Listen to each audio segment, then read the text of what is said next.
righty. Good evening, everybody.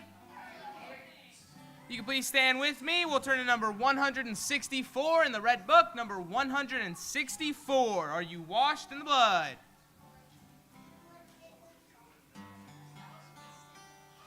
Have you been to Jesus for the cleansing power? Are you washed in the blood of the Lamb? Are you fully trusting in His grace this hour? Are you washed in the blood of the Lamb? Are you washed in the blood, in the soul-cleansing blood of the Lamb? Are your garments spotless? Are they white as snow? Are they washed in the blood of the Lamb? Are you walking daily by the Savior's side? Are you washed in the blood of the Lamb? Do you rest each moment in the crucified? Are you washed in the blood of the Lamb? Are you washed in the blood, in the soul-cleansing blood of the Lamb? Are your garments spotless? Are they white as snow? Are they washed in the blood of the Lamb?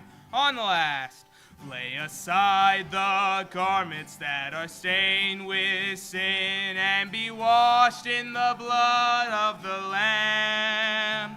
There's a fountain flowing for the soul unclean. Oh, be washed in the blood of the Lamb. Are you washed in the blood, in the soul-cleansing blood of the Lamb? Are your garments spotless? Are they white as snow? Are they washed in the blood of the Lamb? Alrighty, and if you would, turn with me to number 159 in the red book. Number 159. Where could I go? 159.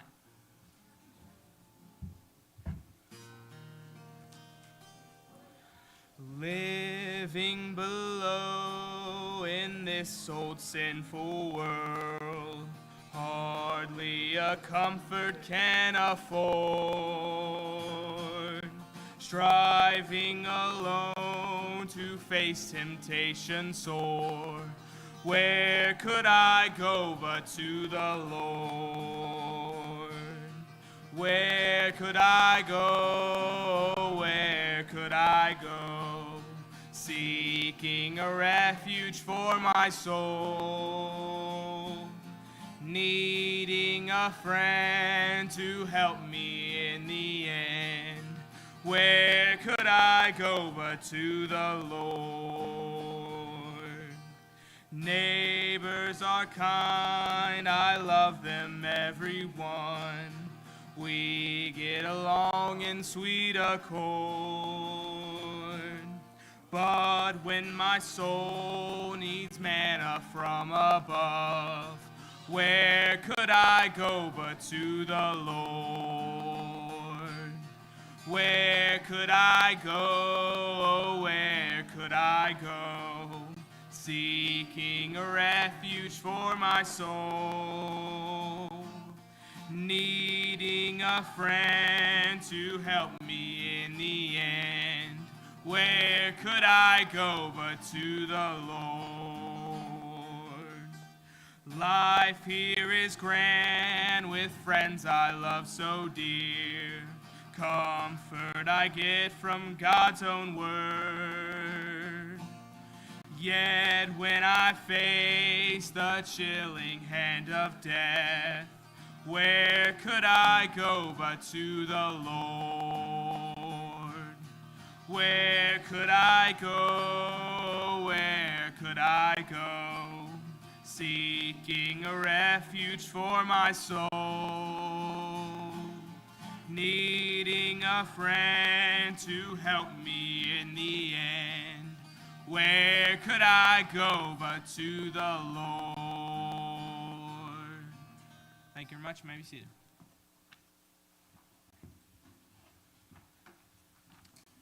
All right, good evening, everybody. Again, Pastor and Miss Tammy are taking some time off before the rush of school and all that starts up.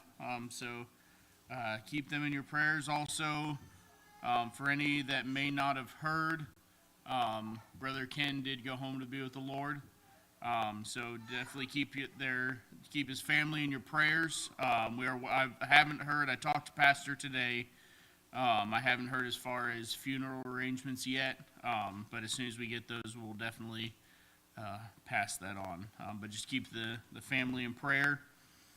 Tonight we're going to continue with the series that Pastor started last week, talking about addiction. Last week we started talking about, obviously there's some things when you think of addiction. There's, some common ones, drugs, alcohol, all your basic addictions, the things that people go to AA for, things like that.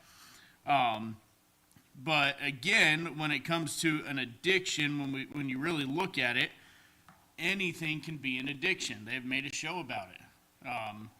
It's what is it, Strangest Addictions or something like that? My Strange Addiction. Yeah, people addicted to, eating cotton balls and all sorts of weird stuff. People are weird. But, so there's addictions can be anything.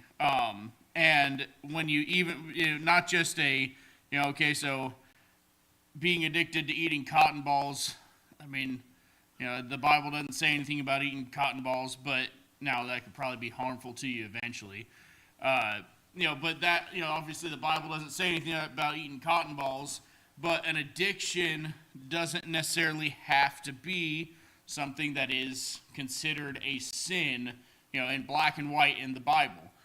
You can have an addiction to a lot of different things, and when it comes down to it, what we really got to look at is things that separate us from God, regardless of whether they are, written in the Bible as a sin, or they are, or it's something that, again, you can be addicted to something that's not a sin. A lot of people are addicted to sports, watching football games on Sundays. Now, okay, watching a football game, it's not a sin. However, if your love for football gets in the way of your relationship and your walk with God, at that point, for one, it's an addiction. You can't give it up. You have to watch your football. And two, it's separating you from God, and it becomes a sin. Another way to look at an addiction, especially when it comes to things, is again, it's kind of hard sometimes for us to admit to ourselves that something is a problem as far as an addiction when it's not something that is listed in the Bible. Again, things like, watching football, anything that separates you from God, a lot of times that we struggle with looking at that as an addiction or even a sin. But what you have to realize is essentially when you have an addiction, whatever you are addicted to, you have placed that as an idol. You've placed that as your God. The Bible, obviously it's in the Ten Commandments. We're not supposed to have any graven images. We're not supposed to put anybody above God. And while, again, a football game, that's not an idol. It's not a physical statue, but it is something that we're putting before God, so it is a sin. So we're going to dive into this a little bit more. When it comes to addiction, to really understand an addiction and what it does, we have to understand ourselves. You look at when God created us, it's helpful to see how God created us and to kind of understand that. When God created a man, it's kind of like it's the same thought as the Trinity. You have three parts. We have a spirit, which is our consciousness.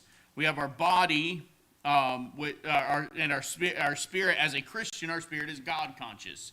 It is the thing that pulls us towards the things of God. We have the body, which is world conscious, and those are the things and that's what pulls us away from God. And then we have our soul, which is our self. In the Bible, it's referred to as the heart. And our soul, when you look at that, it's our personality. It's where you get your intellect from, or your intelligence. It's where you get your emotions, and it's where you get your will, or your will, or what you want to do. We always talk about God having a will for our lives. Well, we all have a will for our lives, and that's fine as long as it lines up with what God's will is for your life. But it has our will.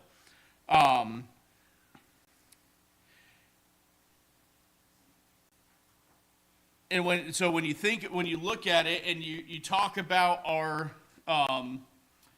soul, or our consciousness, or our heart, our mind, our personality,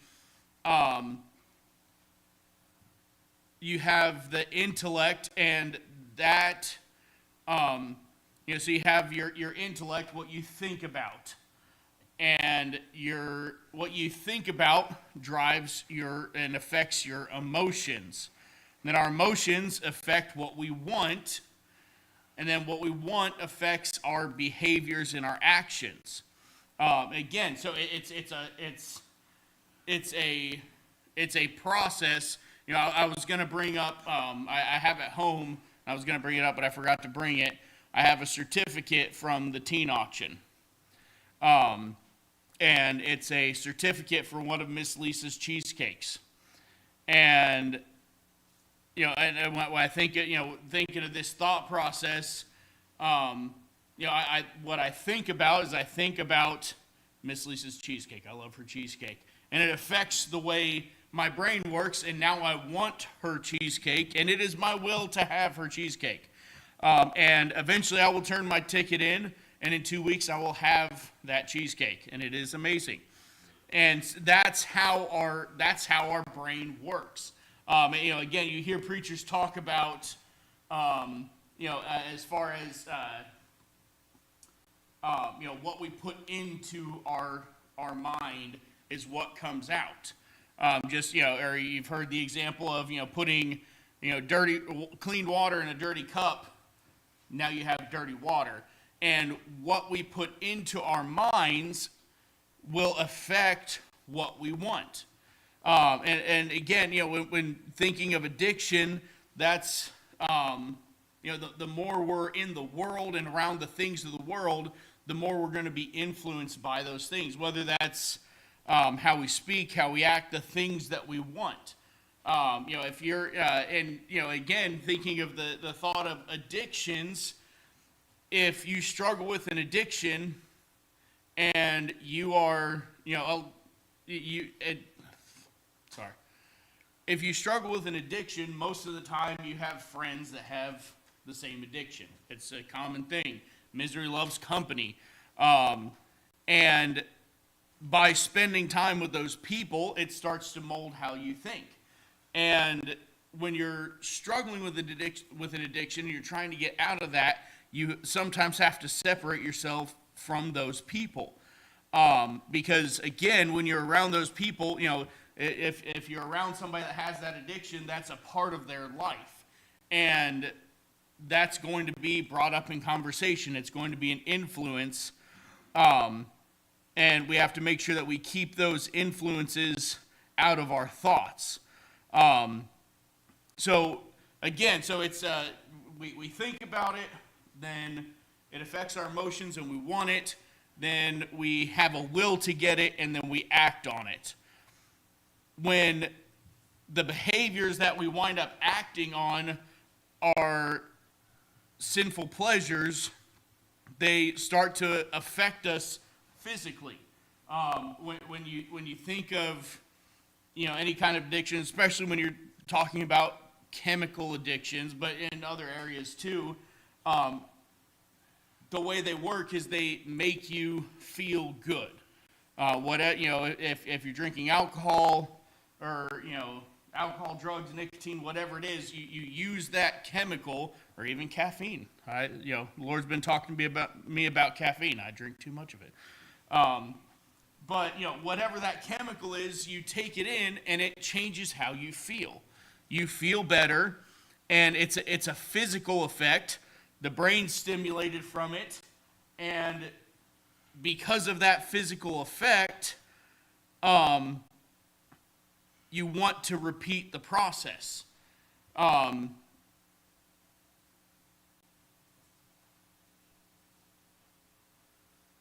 because of that that reaction, that physical reaction we have, and what it does to your brain,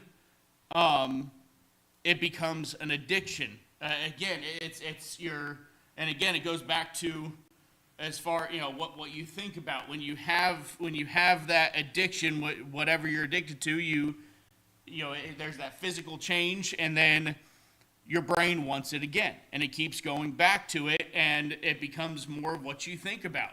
I struggled for many years with drinking and smoking when I was in the Marine Corps, and then even after that.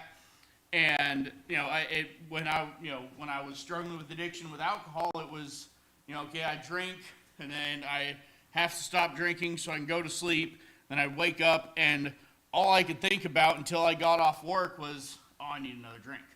And I smoked as well. And it was, I'd wake up, get dressed, go outside, smoke a cigarette, and then I'd go do PT. And all I could think about was, I can't wait till this is done so I can go smoke. It changed the way I thought. It changed my will. And that's what an addiction does to us, is it changes the way you think about something. When you're addicted to something, that is, again, it becomes your idol. That's the first thing that's on your mind. It's more important than anything else in your life, and all you can think about is going back to that, whatever your addiction is. And when that happens, we become bound. The Bible says we become bound by a cord. And every time we go back to that sin, every time we go back to whatever that addiction is, more cords are added, and it gets stronger and stronger and stronger. So, I'm sure you've heard, if you take a string, it snaps easily. And if you keep adding strings and more and more and more strings, it becomes a rope. Now it's not as easy to break. And that's the same way with addiction. It just keeps intertwining more and more and more till you are stuck in it. Look at Proverbs chapter 5.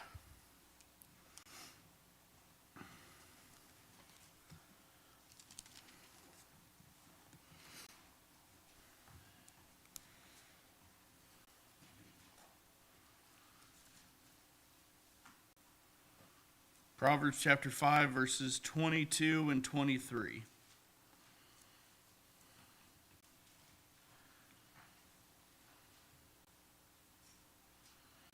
His own iniquities shall take the wicked himself, and he shall be holden with the cords of his sins. He shall die without instruction, and in the greatness of his folly he shall go astray. So when we look at this again here, it's talking about that cord. So in his iniquities, so his inward sins, his own sins, shall take, in his iniquities shall take the wicked himself, and shall be holden with the cords of his sins. And that's his outward behavior. So the wicked, the outward behavior,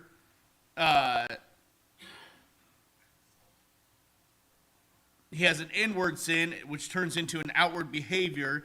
And then the end of the verse, he shall die without instruction, and in the greatness of his folly he shall go astray. So again, it's talking about that same process. It's an inward sin or an inward lust, and that's how most addictions start, is a desire for something, and then once it's turned to action, that's where you have the physical effect of it, and your brain wants to go back to it. You think about it more, and you go back, and that's what starts the cycle of addiction. So again, when we give into an addiction and we keep going back to it time and time again, we're binding ourselves to that. You think of any kind of addiction, it's a lot easier to quit it if you quit sooner. Now, the Lord is more powerful than the devil's stronghold, so it is possible to quit. But the longer you're in that addiction, the harder it is to come out of it. So we'll look at here's an example of the progression of addiction. So you have the example of the cheesecake. So with Miss Lisa's cheesecake, I see a cheesecake and I think about Miss Lisa making me a cheesecake. And now, when I think about that, it doesn't matter what cheesecake I see. When I see a cheesecake, I think about Miss Lisa's cheesecake, and in my mind, I can feel how good it tastes. I already know how good it tastes, and I can feel it. And now, because I'm thinking about it, now I want a piece of cheesecake.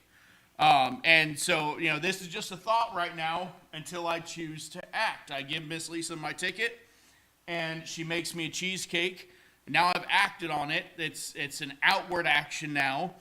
And I go and I eat my cheesecake. And it tastes so good, and I enjoy it. What I was anticipating that whole time is what I'm feeling right now. And I eat it, and now I want another one. And I know I shouldn't, and I know I don't need to eat another piece of cheesecake, or 3 or 4, but I really want one because the first one was so good, and so I go and eat another one. And now I ate that one, and now guess what happens? Now I want another one. I'm not hungry. I don't need all of that, but there's a pleasure that my brain associates with that piece of cheesecake. And again, it's the same concept with any addiction. It's something that your brain wants to experience over and over and over again. That's why when you think about, you hear people talking about quitting cold turkey. And they can't do that, but they're going to start cutting back. I did it many, many times. I'm going to start, I'm smoking too much right now. I'm going to start cutting back. For about 3 hours, I do great. I only had 2 cigarettes instead of, 4 or 5. But after those 3 hours, I'm back into it. And it's because when it comes to an addiction, again, it's not just a choice, it's not just a choice to do whatever it is. It's a physical reaction. And it has to do with chemistry, our brain chemistry. Our brain wants that, whatever that reaction is, whatever that pleasure is. So when you look at, okay, I'm going to start cutting back, well, it's not taking that out of your life. So, and this is purely from a physical addiction standpoint. We're not even talking about, from a sinful standpoint right now, but just from a physical standpoint, when you start approaching it, cutting back, or, and again, I struggle with smoking, so that's one of my, something I'm familiar with. Okay, you look at, patches or nicotine gum, whatever it is, 9 times out of 10, for one, with those, all you're doing is trading from cigarettes to whatever you're using.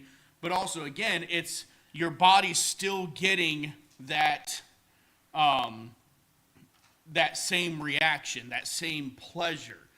And as long as you're exposing yourself to that, it's going to continue. And again, with the example of,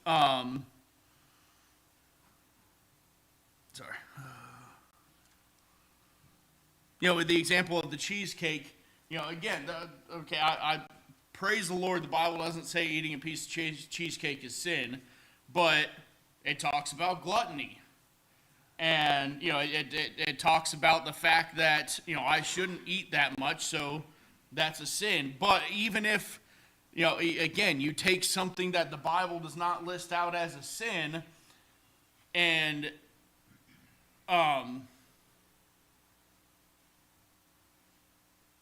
you take something that the Bible doesn't list as a sin, it still becomes something that puts us in bondage.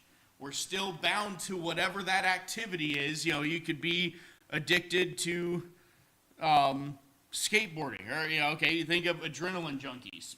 People that are addicted to adrenaline. Jumping out of planes and skateboards and motorcycles and all that. Again, within if you're talking strictly just riding a motorcycle or a bicycle or something like that, it's not sin. Now, you get a little hairy when you're doing a wheelie at 100 miles an hour down the highway, like I saw the other day. But, that adrenaline isn't a sin. But when you allow yourself to be bound by adrenaline or bound by those things, even if it's not a sin, it's still something that puts you in bondage. And as Christians, we have to be careful with whatever it is, that it's not separating us from God. Let's look at 2 Samuel chapter 11.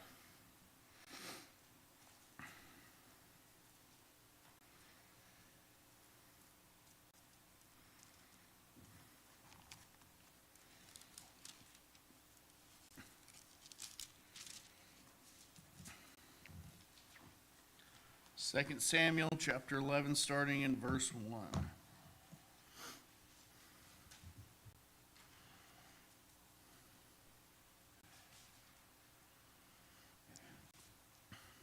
And it came to pass, after the year was expired, at the time when the kings go forth to battle, that David sent Joab and his servants with him and all Israel, and they destroyed the children of Ammon and besieged Rabbah.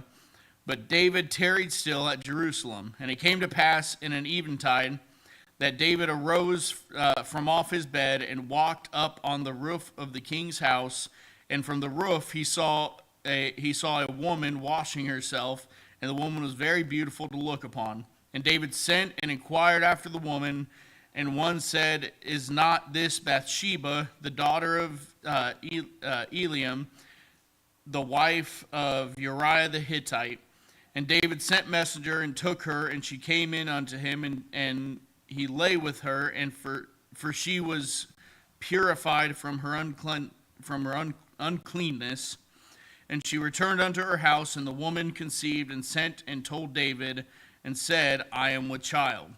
So this is a fairly well-known story in the Bible. It's David and Bathsheba. And again, here we see a progression. Again, it's similar to what we see, when we're talking about as far as, thinking about something, wanting it, acting on it. We see a progression. And a lot of times what the progression we're going to look at right now, you get when you're dealing with an addiction, a lot of times getting into that addiction starts the same way. So for one, we see that David is in the wrong place. In this story, the children of Israel are at war. Well, in that time, the custom and what, the tradition or what should have happened is David should have been with them. But he stayed back. And so he was in his palace, and he was in the wrong place. So he's in the wrong place at the wrong time. The second the thing we see, he looked at the wrong thing. Now, so David goes out onto his balcony, and he's overlooking the whole city, and he sees Bathsheba on her roof, and she's bathing. Now, if David had seen that, turned away, walked back into his house, okay, it's at that point, it's a temptation. It's something that he saw. In the world, you're going to be around things that you shouldn't be around. You're going to see things, hear things. But so if he would have just walked away, that would have been one thing, but he looked at the wrong thing. Next we see, obviously, he had wrong thoughts. He didn't just look and turn away and go back to bed. He lingered on it, and then he took the wrong actions. And when he did that, when David turned to that, he took his eyes off of God and put them on his own lusts. He turned to something that was not of God. Again, the biggest thing with these addictions is it's something that's taking us away from God. So he takes his eyes off of God and turns to his own lusts. And when you look at that story, the consequences for David's sin lasted his entire life. When you look at addictions, for most people, when you have an addiction, there's going to be some kind of consequence for the rest of your life. To this day, if I smell the right kind of cigarette, I'll go a couple weeks craving a cigarette. It's something that I deal with even to this day, even though I haven't smoked in years. And again, it's not just necessarily the addiction, but when you look at the sin of it too, there's consequences for sin. And like Pastor said, your consequences don't just affect you. I look at myself and my years of rebellion and running from God. There were consequences to me because I was rebelling. My plan, as I've given my testimony before, my plan was to retire out of the Marine Corps. And God had a different plan for me. And to get me to listen, he had to physically break me to where I could not stay in the Marine Corps. And so I deal with that to this day. You see me limping occasionally, have a cane occasionally. It all goes back to that sin. And when I was in rebellion, and say, okay, well that's your problem. You hurt. You did the bad thing, you hurt, it's your problem. But, there's certain things that I can't do. Hunter loves football. That is, he loves playing football. And I would love, and he would love, for me to be able to go out in the backyard and throw a football back and forth. Well, guess what? I've got bad shoulders too. I'd love to, run around and, let him practice, tackle, and all that, but I can't run. And so the consequences for my sin, for one, they last for life. Again, you see in the story with David and Bathsheba, the consequences for that sin were for life. He dealt with consequences in some way from that for the rest of his life, but it didn't just affect him, it affected his children.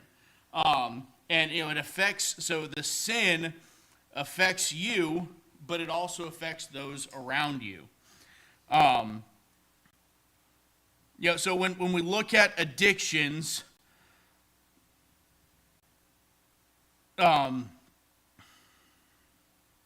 Satan is our enemy. He wants to, we talked about this with the teens the other day. I think it was for Sunday school. So Satan, his whole goal with a Christian is to keep you from serving God. And all what he wants to do is he wants to bind you, to bind you up. And, again, addiction is a really easy one to do. And if he can take something, put it in your life, that will keep you, that will hinder your relationship with God and keep you from doing what God has for you, he's going to do that. In 1 John 2:16, there's three things that we see that he uses: the lust of the flesh, the lust of the eyes, and the pride of life. So Satan will use anything, he will use anything he can. Those are the main things he uses to bind us up. Again, we're talking about addictions and big sins and all that. Going to work, making money. There's nothing wrong with a man going to work and providing for his family. That's how God intended it, is, for a man to take care of his family. But that even the fact of going to work can become a sin. And especially when you look at the economy the way it is today, it's really easy to fall into that one. Now I'm salary, so the Lord's blessed me with that, even though I don't get paid for my overtime. But the Lord's blessed me because if I work more, I don't make any more out of it. So I really think the Lord, He had a purpose for that when He gave me a job that's salary. But I remember when I was hourly, it was really easy for me to say, okay, I can work, I'll work on Sunday, and I'll only miss one service, but I'm going to go to work because I'm going to get overtime for it. Or not even, church, I'm going to, work all weekend because I'm going to be making overtime, I'm going to be making good money, but I'm neglecting my family. It's the pride of life, and it's lust as well. Lusting after the things of the world. And especially in today's society, in today's culture, everything revolves around material things. And I was. I saw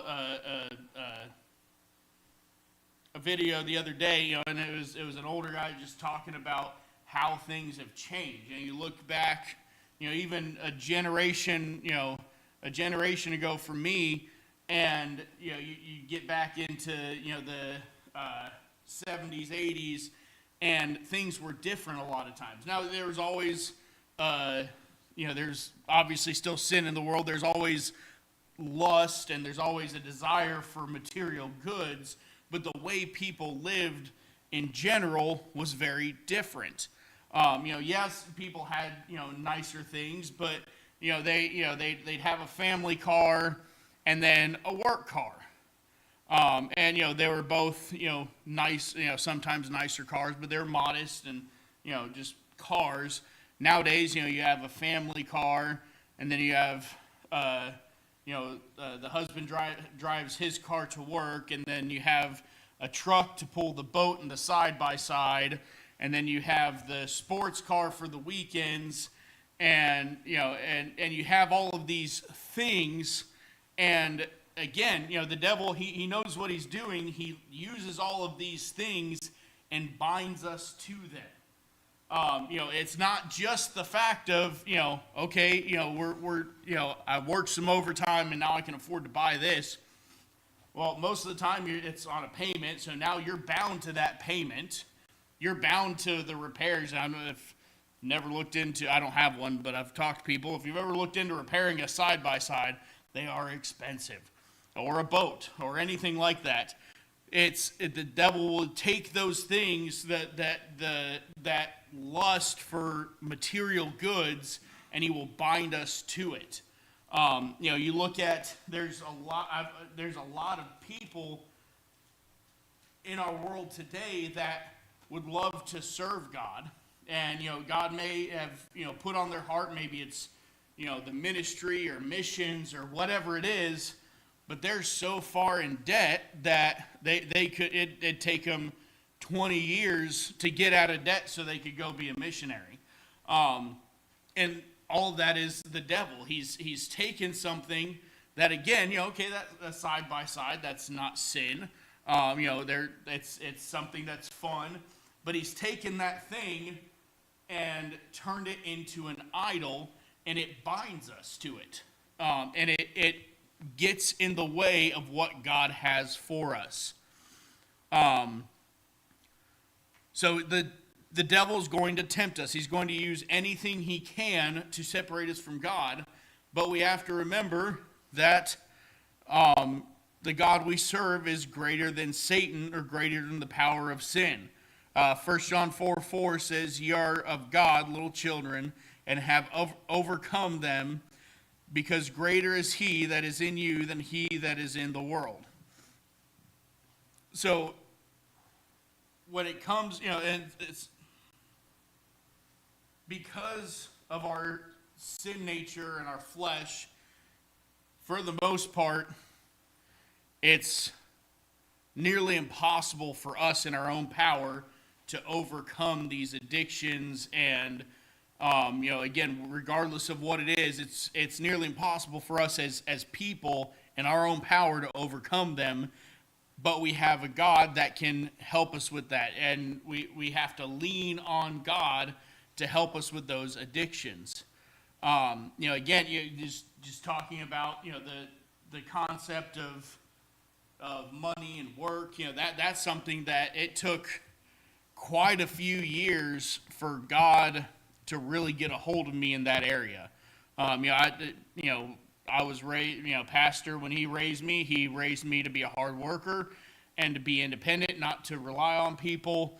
I always used to get mad, because in high school, all my friends were driving really nice cars that their mommy and daddy bought them. And, I'm over here in an old beat up pickup truck because I had to go out and get my own car.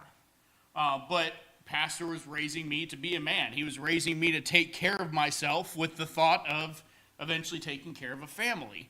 And so that's how I was brought up, and that I still to this day, that's my personality. I'm going to take care of things on my own. But it took a long time for God to really get a hold of me to start relying on him and not myself. Again, there's nothing wrong with a man taking care of his family and having a good work ethic, not being afraid to get out there and work.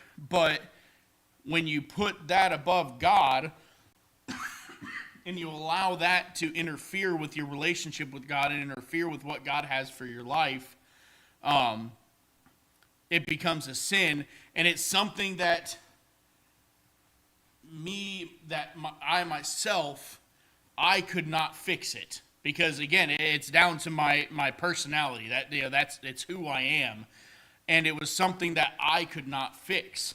And I eventually, I had to, and I had to give it over to God. I remember, as a young married couple, things would come up, and a car would break down or something like that, and I'd tell Deanne, it's okay, God, God will take care of us. And I truly believe that. I didn't doubt that God would take care of that need. I'd seen it time and time again growing up. So I tell her, God will take care of it.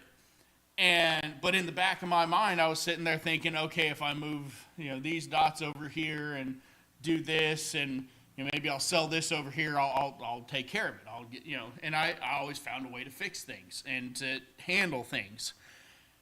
And then eventually God brought things on me that I could not fix. There were things that I didn't have the ability to handle myself, and I had to turn it over to God.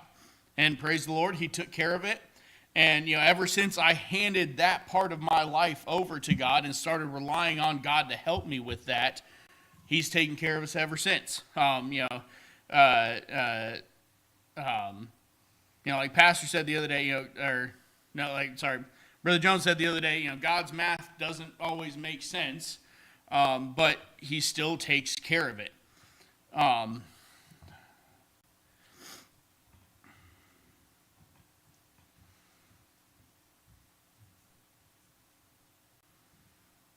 So we have to rely on God. And if we rely on God, we turn to God, he will help us. He'll give us instructions on how to, instruction and strength on how to overcome whatever it is we're dealing with. But if we refuse to listen to God or refuse to rely on him for help, we choose to allow ourselves to continue in that bondage. Again, God, whatever it is that you struggle with, God can and will help you to overcome that. But if you don't trust God for it and you don't turn it over to God and you don't allow him to help you, you're going to continue in that bondage and you're going to continue to struggle with that. And we'll turn real quick and then we'll be done. Psalms chapter 81, verse 10. Psalms 81:10.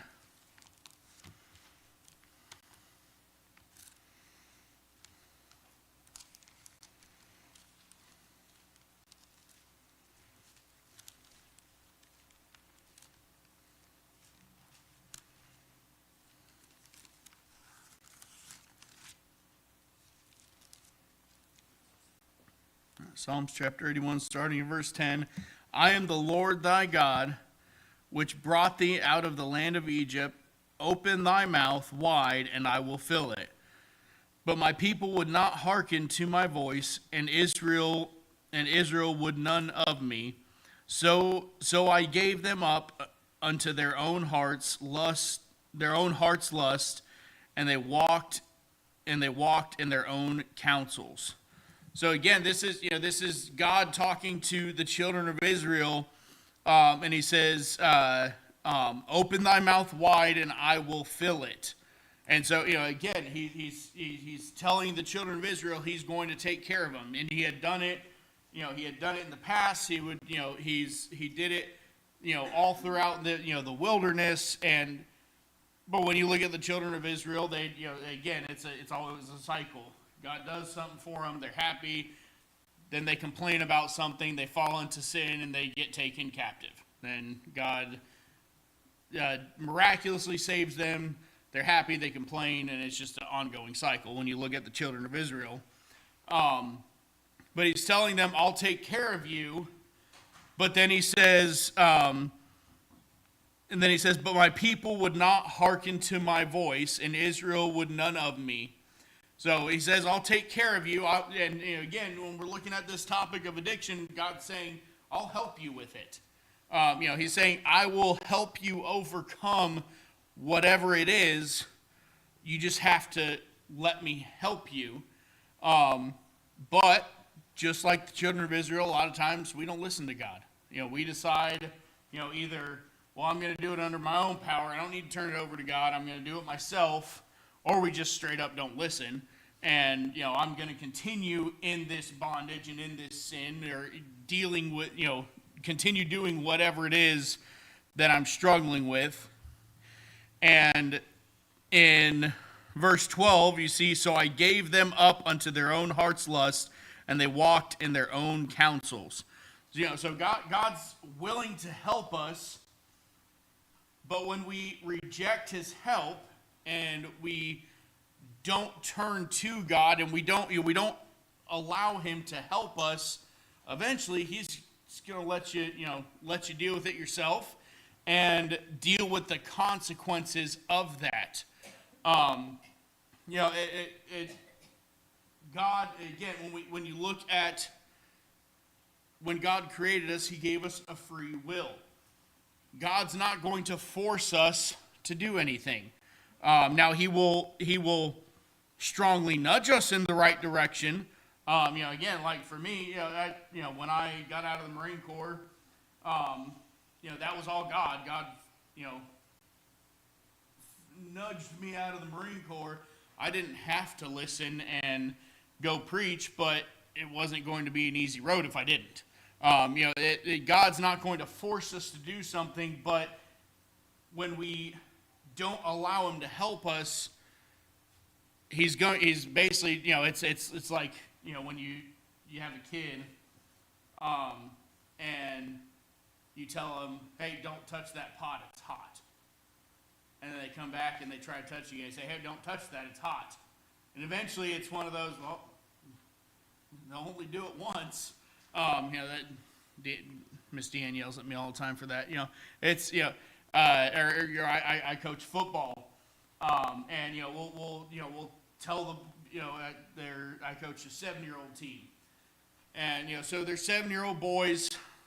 They're kind of dumb. Boys are dumb in general, but especially when they're 7, they're extra dumb.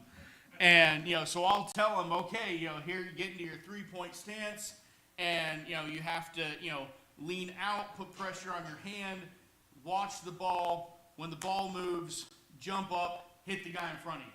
And I'll tell them over and over and over again, hey, you need to get in a good stance. If you're not in a good stance, you're not going to have enough power to hit somebody. And you're going to get trucked. You're going to get run over. And I'll tell them over and over and over again, hey, you're not in your stance. And eventually, it's, okay. And, so I'll call, I have a little boy on the team. I've been working with him since he was 4. His name's Griffin. And he's a little psychotic, but he's an animal. And I've got Griffin, then I've got Quentin. Quentin's definitely got something going on in his head. He's probably rattled his head one too many times. And so I'll say, hey, Griffin or Quentin, stand in front of him. If he doesn't get in a good stance, destroy him. And guess what? They get into a stance real quick like. And all it takes is once or twice of Quentin knocking them on their back and rattling their brains. And guess what? They start doing what they're supposed to do. And when we decide to say, no, God, I'm not going to listen to you, I'm not going to take your help, eventually God's going to say, okay, well, you're going to deal with the consequences of this. You know, if you want to take care of this on your own, there's going to be consequences for it, and you're just going to have to deal with it. So he turns us over to our lust. So he, says, okay, I tried to help you, you're not letting me help you, you deal with it. See how it goes for you. And sorry.